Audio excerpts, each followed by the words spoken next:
Hello again. In this section, we're going to be talking about co-parenting, which may sound like something that's come from the States, because it is.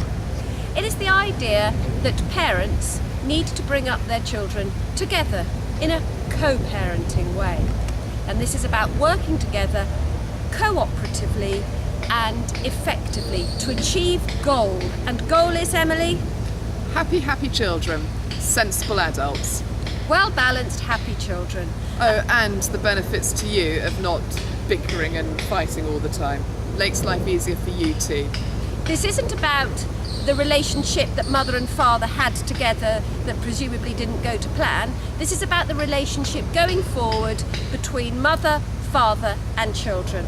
Now, it may seem a very tall order, and we know that emotions often run extremely high when it comes to communicating with somebody that you maybe feel hasn't behaved terribly well towards you, but that isn't the point. So our co-parenting plan is to remove emotion and excitement, and as far as possible, toxicity from the relationship, so that you and your co-parent can and do work effectively together for the benefit of the children and for you as a balanced, non-bitter adult. So Emily, how have we done this? Well, we have developed, first of all, you need to decide how you're going to behave. It's a little bit, as the lovely Kate often says, about going into a bar where they say no shorts or worker boots or filthy people are allowed in here. You have to decide how you're going to behave and what your rules are. No fighting, no swearing, no bad mouthing, no deliberately provocative comments about how's that silly wench you went off with. It's about keeping your behaviour on an even track. About reducing oxygen from what is potentially a very combustible situation. Reducing the oxygen so the heat doesn't take fire and an explosion occurs. So we've done that by using our experience in the corporate world, where we've written and devised and read many a business plan. And the systems and the mechanics that go into writing a dry old stick of a document like that can be just as easily applied to an effective relationship between two parents to keep them working together positively and effectively for what is going to be a reasonably long time period. And we've done that, and you'll be able to see this in our book, though you can also download it from the web. We'd rather you bought the book, to be quite honest. We have devised such a plan, and we've taken it through, slightly like a tax form, whereas for each section you have explanatory notes. Where is it? So for example, we start off by getting you and your co-parent or ex-partner to decide what your objectives are and what you want to do in terms of bringing the children. We practically all say we want happy children, so you know that you both want to go in the same direction. The objective section of the form actually, as we have found, the most powerful line to fill out, because if you are forced to write down, all my objective as a parent is to bring up happy, balanced children, it really focuses your mind on what is the most important part of this mission. We've had many a person in front of tears when they've been writing that bit, actually. It's true, it is very, very powerful, and it really does focus the mind. And we then go on to help you achieve goal.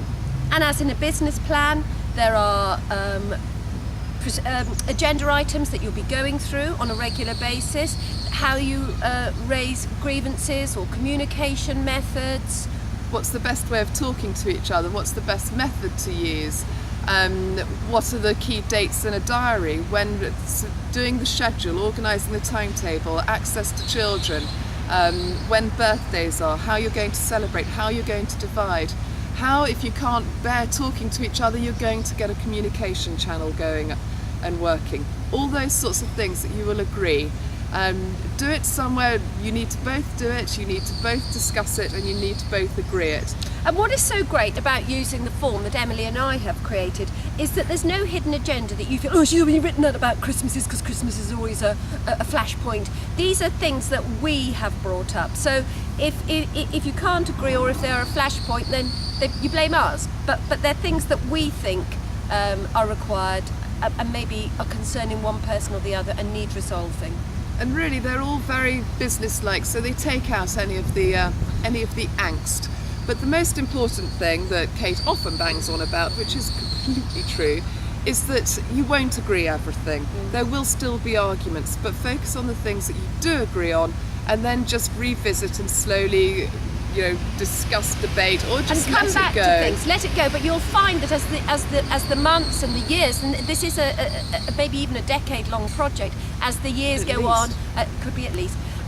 You become able to talk and communicate and work together more and more effectively. The more you do, the better it is, the more effective it will be, and the benefits to the children will be fantastic, because you will realise in your heart of hearts that for you to achieve your objective of raising happy children, you need their dad to be thinking, or their mum, shouldn't have said that, to be thinking along the same tracks.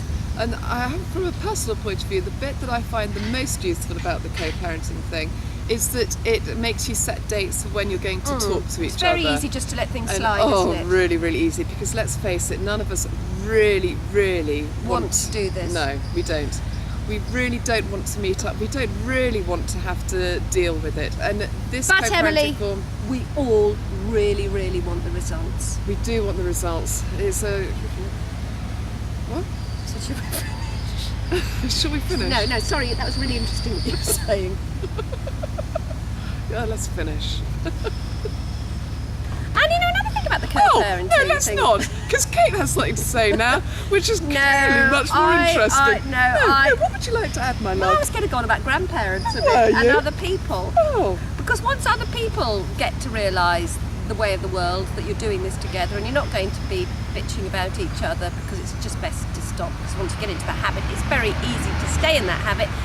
They'll get with the programme, and it's marvellous. excellent. Thank you so much for listening to Kate. And Emily.